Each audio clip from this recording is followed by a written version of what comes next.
দেখুন, বিকাশ রঞ্জন ভট্টাচার্যরা সম্পূর্ণভাবে দ্বিচারিতা করছেন। দ্বিচারিতা, এই যে নিয়োগ মামলা নিয়ে কেউ বা কারা অন্যায় করেছে, দল তাদের প্রোটেকশন দিচ্ছে না, সরকার তাদের প্রোটেকশন দিচ্ছে না, তাদের বিরুদ্ধে তদন্ত এবং শাস্তি হোক। কিন্তু মুখ্যমন্ত্রীর নির্দেশে যেটা চেষ্টা হচ্ছে, যোগ্য প্রার্থীদের নিয়োগ হোক। বিকাশবাবুরা এবং বেশ কিছু আইনজীবী, তারা মূলত সিপিএম এর, কংগ্রেস এবং বিজেপির, তারা কি করেছেন, তারা এই মুখে বলছেন যোগ্যদের চাকরি দিতে হবে, আর কোর্টে গিয়ে বলছেন এন্টায়ার প্যানেলটাকে বাতিল করতে হবে। বোঝার চেষ্টা করুন, যোগ্যদের কাছে গিয়ে বলছেন যোগ্যদের চাকরি দিতে হবে, আর কোর্টে গিয়ে মরিয়া হয়ে, আজকে তো একজন বিচারক বলেছেন বিকাশবাবুকে, বাতিল বাতিল করছেন কেন বারবার, আর কি পথ আছে বলুন। একটাই প্রার্থনা, আগে সব বাতিল করে দিন, সবার চাকরি খেয়ে দিন, তাহলে ঘোলা জলে মাছ ধরতে সুবিধা হয়।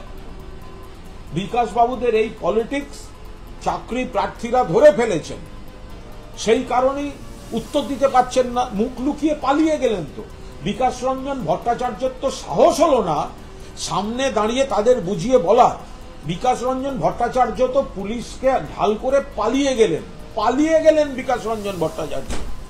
যদি বুঝতাম বাপের বেটা ওখানে দাঁড়িয়ে তাদের আইনি পয়েন্টটা বোঝাতেন, কেন বোঝাবেন না? এখানে তো এসএলএসটির শারীর শিক্ষা, কর্মশিক্ষার প্রার্থীরা বারবার বলেছেন, এদিক থেকেও তাদেরকে চাকরি করে দেয়া বলে কিছু আইনজীবী তাদের কাছ থেকে ফি নিয়েছেন, আবার তাদের চাকরি আটকাবার জন্য, প্যানেল বাতিল করার জন্য অযোগ্যদের কাছ থেকে টাকা নিয়ে মামলা লড়ছেন।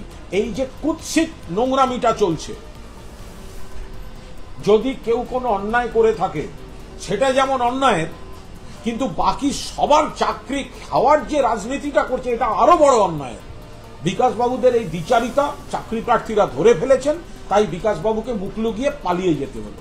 বিকাশ ভট্টাচার্যের বিরুদ্ধে বিক্ষোভ দেখিয়ে কি হবে? আর এখানে বিকাশ ভট্টাচার্যের বিরুদ্ধে বিক্ষোভ দেখাচ্ছেন কেন? মামলা করেছিল কংগ্রেস, আর তার উকিল ছিলেন বিকাশ ভট্টাচার্য। বিভিন্ন ক্ষেত্রে এরকম ঘটনাও ঘটেছে। কিন্তু প্রশ্ন হলো, তৃণমূল কংগ্রেস চাকরি চোরদের বাঁচানোর জন্য, চাকরি চুরির এজেন্টদের বাঁচানোর জন্য আজকে এতগুলো যোগ্য পরীক্ষার্থীর ভবিষ্যৎকে শেষ করে দিল, তাদের ভবিষ্যৎ খেয়ে নিল। এটা সর্বভুক সরকার।